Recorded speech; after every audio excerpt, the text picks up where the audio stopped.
I'm going to go back through our notes. Okay, so we know that Washington administration, we've already discussed the domestic stuff, right? And we know that the financial plan is going to create our parties, right? We know the Federalists are wealthy, they want a strong central government, they're pro-British, and they're mainly in our north coastal cities. We know our Democratic Republicans, they believe in the common man, states' rights, and they're pro-French, and they're in the South. And so our problem as we enter Washington's administration is that France is having a revolution. And they're really inspired by the American Revolution. Basically everything in the credo that they've done in the United States has done in the Declaration, they're asserting the same thing as well. And so we are seeing that the Democratic Republicans want us to honor the Franco-American alliance. And France needs it too. They need money, they need soldiers, they need help because they're overthrowing their monarchy. And so Washington realizes, well, we really can't help them because militarily we are weak. We do not have an army. We do not have a navy. We do not even have a Marine Corps. We're going to create that in this unit. We are economically weak because we owe France, we owe England, we owe loyalists, we owe veterans. And also politically not united because of Hamilton's plan. So Washington declares his neutrality. We cannot do it. But then this leads to a guy named Citizen Genet. Citizen Genet, you should have seen on number 21. Citizen Genet is a French citizen. He is a French representative coming to America. What area in America would he be coming to rile up the support of the pro-French people? The South. He is going to go down south and he's going to ask these people, help our government. Help either through money, or help through men, or help through supplies. Is this guy openly violating Washington's credo of remaining neutral? And when Washington hears of this, he does send a small militia out there to deport this guy. Is Washington adamant about us staying out of this war? Right? So this should have been 21. Our next problem deals with England. And it said on number 22, what are the 3 problems? There are 3 problems here, but I only have them listed as 1 and 2. I've already showed you a map of the British remaining on the forts in the United States, right? They're on the forts because who are they trading with? Indians. What are the Indians giving to the British? Furs. But the British are trading what with the Indians? Weapons. So the Indians have weapons. They're getting weapons from the British, right? And so now this is a concern because as our settlers move west, what is happening to these settlers? They're being attacked by the Indians. So really, this is problem 1, and this is problem 2, the arming of the Indians. And our third problem is the British Navy seizing our ships. And I know it says impressing our sailors, and when we think of the word impressing, like, you're like, oh wow, they're doing something very impressive, right? Impressing here means that they're going to our merchant ships and they're saying on these merchant ships there are British soldiers who have defected. And they're going into these ships, and is their navy a little bit more powerful than our navy? We don't even have a navy, right? Are they going to be more powerful than our merchant ships? So they're going to these ships and they're like, oh my gosh, there's a British dude. Can you tell the difference between a British dude and an American dude? No, except when they talk, right? And so this guy, they're just going to randomly take him. That is impressment. Okay? Was I impressing him and dazzling him with something? No, impressment means what? Taking. It's man-stealing. Man-stealing. So y'all get this. You're going to see impressment both on this test and the next test. So I would put impressing our sailors is not like showing them all their jewels plenty, right? And oozits and goozits galore, right? They are doing what? They're man-stealing.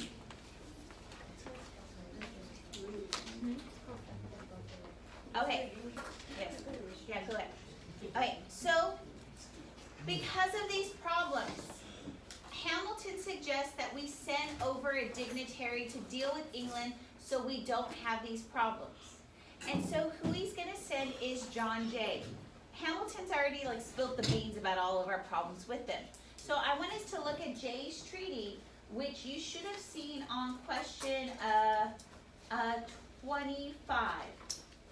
Okay? I want you to tell me if they're going to deal with our problems. I know it's full, just go. Yeah.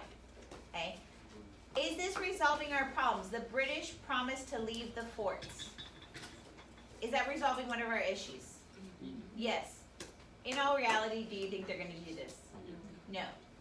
The British will pay for damages for the ships. Did that resolve that issue? To resolve this issue, what should they have promised? Stop seizing and what?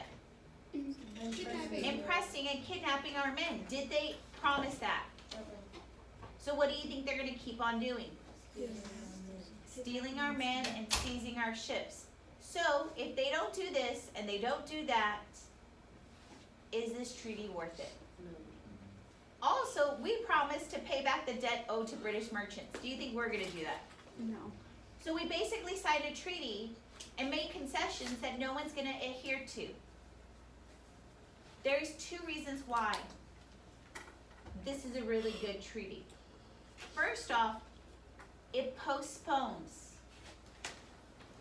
war with Britain till 1812. That will allow the U.S. to get more economically stable and also build up a military.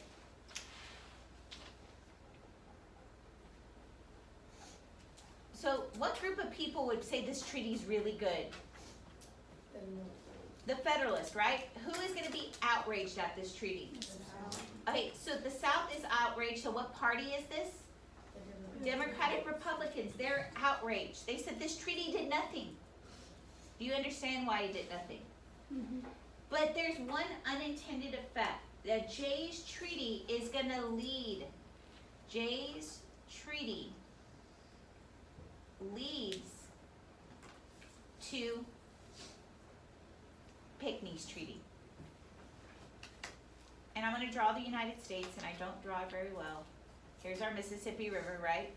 Who controls the land over here? The U.S. Who controls the land up here? The British. This is Canada, right? Who controls the land over here?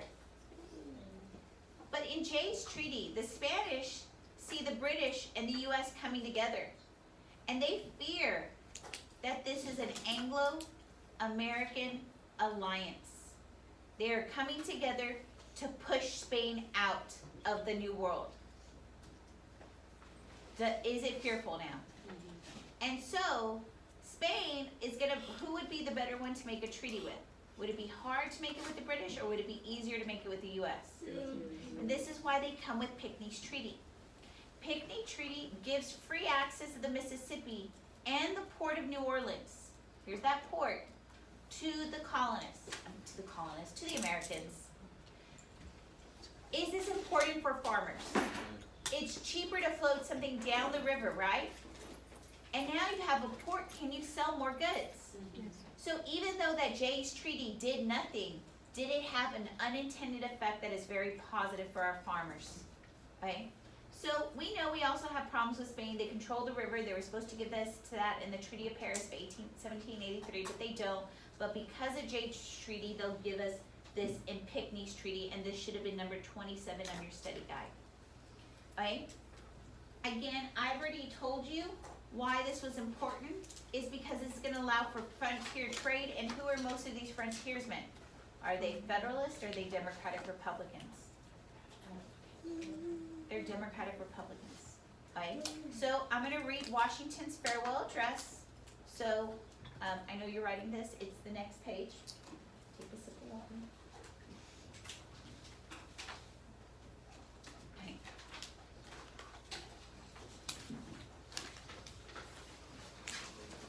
George Washington is going to set a precedent, which not like president, it's a precedent is like a tradition.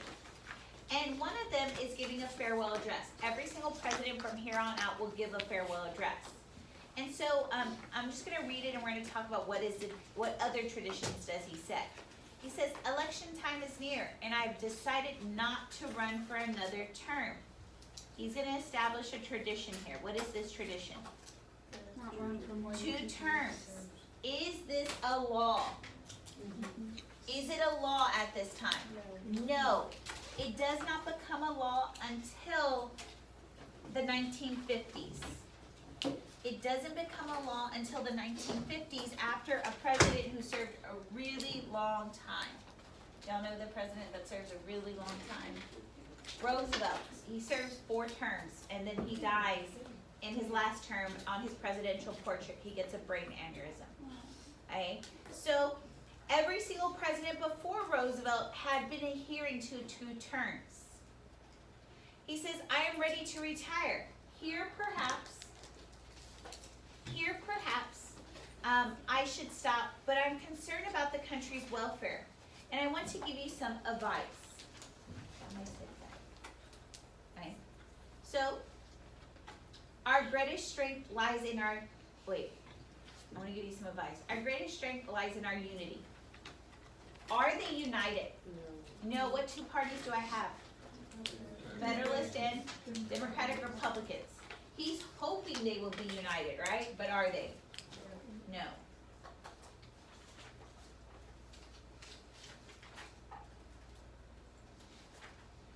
He says our enemies will try to separate us. Okay, right at this time, who are our enemies? Everyone. Everyone, give me specifics. The British. Right. Who else? Why the British? What are they doing? They're Taking our ships and taking our men. France. Why is France our enemy? Even though they're supposed to be our friend, We're not helping them. we're not honoring the Franco-American Alliance, right? Who else? Indians. Okay, those Indians. Because what are they doing to our settlers? They're attacking them. He says, avoid occasions of spending. To achieve this, seek maintenance of peace. However, do not forget that money spent preparing for danger frequently prevents expensive wars. If debts occur, repay them quickly. It is not fair to burden later generations with your debts. How does he feel about debts? He doesn't like them. He says repay them quickly. Is there a debt that we did not repay quickly that was kind of haunting us? Yeah. What debt was haunting us? Debt to the who? The French, right? Did they kind of keep on putting that in our face? You owe us money, you owe us money, and what did they want us to do because we owed them money? Go into war.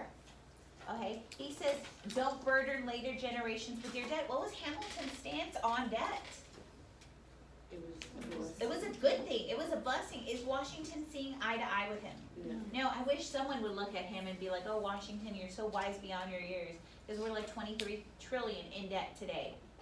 Okay, that's 75,000 for every citizen in the United States of debt. Godly, yeah. That's how much debt we are in. I know it's, well, and it's because we've gone to wars. Eventually you have, I'll get there second semester. I'll talk about how this debt's occurred. Now we're working. Now, are we burdening our later generations with their debts? Yes, gosh. It only used to be like 5 trillion in the 80s. Only 5. Only 5 trillion, but then we've had wars since then. Look at us now. Okay, we'll get to it next semester. Okay, treat all nations equally. Cultivate peace and harmony with all. Avoid alliances. Okay, what alliance is he still haunted by? Franco-American Alliance, that alliance of the French. He is still haunted by that. Except in emergencies, alliances could involve us in foreign affairs which are not our best own interests. Oh, what is he keep on talking about? The French Revolution, right? The Franco-American Alliance. It's really haunting him. He says Europe has many political interests. Therefore, European nations are frequently engaged in controversies, the causes of which are no concern of ours. Our great distance from Europe allows us to remain separate from European affairs. Therefore, it is senseless for us to form permanent alliances with European nations. Again, what is he still scared of? Europe. Europe, right? And Franco-American Alliance. Do we have alliance with British? Jay's Treaty, and then we have Pygmy's Treaty. We form all these alliances, and is he regretting it? Yes. He says, do not be negative in your dealings with any country.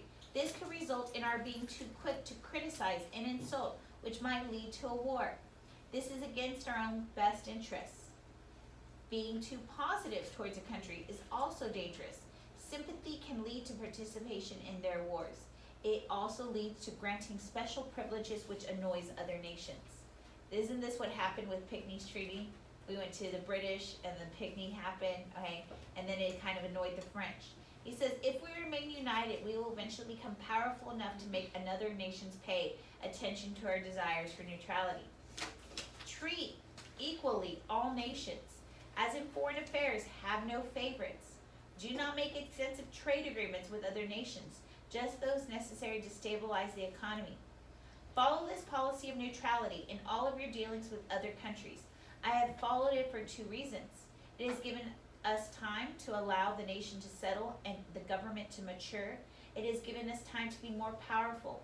I go into my retirement looking forward to living under the influence of good laws, a free government that we have so hard to create. Okay, what is he suggesting in his whole thing? Stay neutral. Stay neutral, right? And you should have seen this one on number 28. Washington's farewell address is saying, stay neutral, warned about making permanent alliances, honoring trade agreements, and he wants us to keep us out of their affairs and their war. Do you think people are gonna listen to him? No. No, we are gonna be going to war. Okay? Was he wise beyond his years? Yes. If people would just go back and listen to him, pay off your debts, don't go to war, keep yourself, don't be too positive, don't be too negative.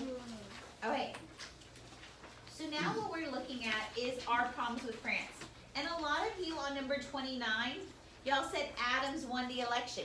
Yes, Adams won the election and Adams is gonna become president. But at this time, there's also someone else who won in the Electoral College. Who's the guy who also won in the Electoral College, became vice president? Thomas Jefferson. And it's really weird because Adams is of what party? Adams is what? Federalist, and Thomas Jefferson is what?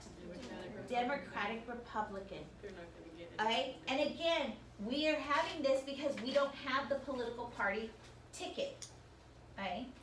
And we're gonna see both of these guys are gonna be at each other's throats, because do they see differently? Yes. And so one of the ironies is that they both die on the same day, and when Jefferson dies, he's like, the world will be safe because Adams is alive. And when Adams is dying, one of his last words was like, the world's a better place because Thomas Jefferson is here. Okay, they do find a love with each other, right? Okay, but we're gonna see they're gonna be at each other's, not like Brokeback Mountain over there. Okay, y'all are laughing about the love that they have, but they are gonna begin to love each other because they constantly criticize each other. They're going at each other's throats, but they at the end we're gonna see that they're gonna see eye to eye. So do y'all get their little love story? It's a Okay. bromance. Their bromance. I guess that's better. Different Okay, American so values. our first problem that Adams is having to deal with is the French. The French are upset about Jay's Treaty. And this was number 30. They're like, how dare you go make an alliance with the British when you have an alliance with us? And so this will lead to the French to start seizing our ships, along with what? Seizing what else? Our men. And what is that called when they seize our men? Impressment. And so this will lead to the XYZ affair, which is number 31. Adams will send over some of our dignitaries, and their names are not X, Y, and Z. It's just our dignitaries, when they come back, they cannot say the name of those French dudes, so they just call them X, Y, and Z. Okay, they're going over there. Our 3 men are going to talk to the Talleyrand. The Talleyrand is the foreign minister. But remember, they're in a war. And so the Talleyrand tells these XYZ, the Frenchmen, that if they want to talk to him, they must give them money. Do they need the money, the French? Yes. And our men, who do you think they are? Democratic Republicans or Federalists? They're Federalists. They're like, how dare you ask us for money? And they go home and they tell Adams. And Adams says, we will not pay money to be able to talk to someone. And in reaction to this, he will create the Navy, then he will create the Marine Corps, and then he will create the Army. Is he ready to go to war? Yes. Yes, it is an undeclared war that will occur because Congress does not declare the war. The Democratic Republicans are upset because did they want this? Yes.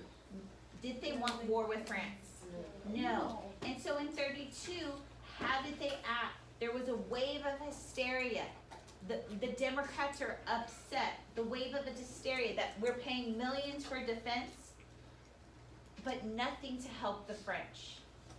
Millions for defense and nothing to help the French. And so, who do you think is going to be talking out against this undeclared war? What party would be going at just saying this is unfair? Democratic Republicans. And what the Federalists will do is they're going to pass 3 different acts. Okay? The first act you did not have. The first act you did not have on y'all's notes, on your study guide. It's the Naturalization Act. What does it mean to become naturalized? To become a citizen, so you must be a what? Immigrant. So immigrants that will become citizens. And it says, okay, usually it's 4 to 5 years to become a citizen. But they're going to raise that to 14 years. I'm going to talk about why. Y'all drew this on the front side. Which party do you think immigrants would go to? Are they going to go to the wealthy party or are they going to go to the common man party? So, this is delaying their citizenship. And when you become a citizen, what are you also armed with the right to do? Vote. That is preventing this party from getting those immigrants, and our population is doubling every 20 years, and half of that doubling happens because of natural procreation, and then the other part is because of immigrants coming into the United States. So if this group is not getting those people, they were supposed to get them in 5 years to vote, now they're not getting them till what? 14. What is going to happen to the power of this party? So the purpose of this act was to prevent Democratic Republicans, what? Prevent the Democratic Republicans from getting what? From getting power, which will lead to the presidency, right? Do you think the Democratic Republicans want to talk about how unfair this is? Yeah. The next thing, so they passed this next act, which you should have seen on your study guide, which is number 35, the Alien Act. That the government can deport dangerous foreigners in times of peace or war. Who is that dangerous foreigner that Washington kind of deported? Hamilton. Citizen Genet. Right? The next one is the Sedition Act. This was number 36. Sedition is one of those SAT words that just means speech. It limited the freedom of press and speech if you spoke out against the president and the government's acts or what they were doing. You were either going to be fined or sent to prison. Okay, who do you think would be speaking out against the Alien Act, the Naturalization Act, and the undeclared war? The Democratic Republicans. Is this a vagrant violation of their rights? Yeah. This violates what? Freedom of speech. The First Amendment. So can they go around saying that they're against this? They want to, but can they? The moment they do, where are they being sent? To jail. It's called capital punishment. You either have the money, the capital to pay, or you're going to be punished and go to prison. Okay? So most of them will be going to prison because do you think they have the capital to pay for them to get out? So this is going to lead to Jefferson. Like looking at these, do you understand on now 34? The purpose behind the Federalist laws was to muzzle, to stop who from talking? Democratic Republicans, and that's what you should have had for 34. It was designed to muffle or minimize them speaking out against this. So Jefferson's gonna get really upset, and he's the vice president, right? And there's Madison, who's the Speaker of the House. Jefferson, we know, is a Democratic Republican, right? Madison is a what? Federalist. He jumps bandwagons. He used to be a Federalist. The moment he writes that Bill of Rights, he will become a Democratic Republican. And they're going to write some essays in secret. Why do they have to write them in secret? Or else they'll be sent to prison. They're going to be sent to prison. So they feared that the Federalists were trying to take away their free speech. And so they're going to write two letters, the Virginia and Kentucky Compromise, resolutions. Sorry. And I know on y'all's study guide, it was a very small little number, 38. Did y'all see it? Like I gave you like no space to write it in. I'm sorry. Okay? They write about the compact theory, that the states created the national government and could rule whether it has overstepped its authority. Has the government in these acts, the Alien, the Naturalization, and the Sedition Act, overstepped its rights? Because it violates the First Amendment. And they said when a government has done this, they have the right to nullify. And y'all saw that on your study guide too. That was number 40. Okay, so I want to bring this up. Because how many of you know Little Rock, Arkansas, about the Little Rock Nine who tried to desegregate that school? Yeah, they were allowed to by Brown versus Board of Education. Did the school let them in? Because they were nullifying that law. And they said that the state should have the right to nullify it when the government has overstepped its authority. Are we going to use this compact theory and nullification several times in history? We'll use it in the 60s with Little Rock. We're going to see it used in Alabama. Have y'all ever seen Forrest Gump? Yeah. And Forrest Gump is standing there in the doorways at the University of Alabama, and James Meredith and Vivian Malone are trying to get into that school, and Governor Orville Faubus is standing in that doorway saying, no, they won't come in. And Forrest is like, what's going on? They're like, they won't let the coons into the school. And the coons are referring to African Americans. Is Governor Orville Faubus defying what the federal government has said to let those kids in? Yes. We're going to see this come back all through history, that states, when they do not like something, they say that the government has overstepped its authority. Okay, on question 42, a lot of y'all put, who will use the ideas of the Virginia and Kentucky Resolution? Y'all put Southerners, but you'll have to put Southerners before the Civil War. They're going to use the compact theory and nullification as their justification to secede, because they feel that the government has put tariffs on them that are unfair. They have taxed them that is unfair. They've created rules that are unfair. And that government has overstepped. They have the right to nullify. And when the government tries to tell them to listen to the laws, they said we also have the right to leave. So this Jefferson, has he set up the resistance that we will see for the next 150 years in the history that we will go over? Yes. He has just given the that's not fair statement. So, what the Federalists will do is they will respond, it was not the states that created the government, it was the people. Okay? So,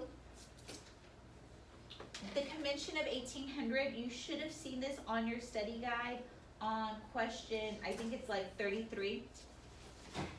We're going to see that Talleyrand agrees to meet our citizens who are trying to negotiate the free travel and safe travel on the seas. By the time we get there, Napoleon is in power. And Napoleon wants to concentrate on getting Britain out, getting to Russia. And so, he's going to end the Franco-American alliance. Is America going to be happy? End the Franco-American alliance. Yes. Haven't we been wanting to end that? Yes. And they say, only on this term that you pay back your own damages. Are we going to say yes? We happily say we will pay our stuff. Thank you for letting us go. Peace out. We're done. We're just so happy Napoleon has led to the end of this. But are we still going to owe France in the future? Yes. And so, Adam will lose to Jefferson. And I want you to think why. Is Jefferson going to storm around talking about all of these acts? And talking about how they are infringing on your rights? They're provided to prevent people from votes. And so this is why Jefferson will win. And we know there's going to be an issue between Jefferson and Burr. They do not get a majority vote. So it goes to the House. And Alexander Hamilton hates both Jefferson and he hates both Burr. But he actually hates Burr a lot more. And he will throw his support around Jefferson. And that's why Jefferson wins the election. burn him will have a duel and he'll die. Okay? And we're going to see that this is a revolution because Adams will step down from office and hand it to a different party. Was there any bloodshed? Usually in history, when one party steps up or one king takes over another king, there's blood, there's war, right? There was no war here. And it's a revolution because it's a peaceful transfer of power.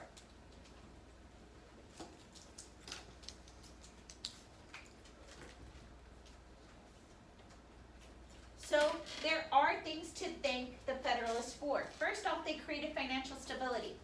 What was financially stable that was created? Hamilton's financial plans and the bank, right? We got a strong central government with what new document? Constitution. There's peaceful election process, right? Electoral college, people transfer powers, even if they're opposite parties. We got a stepping stone between the monarchy, we went to the articles, and then we went to the Constitution, right? So this whole new nation establishes what we are looking at today and carrying out. Are y'all okay? Yes. All right.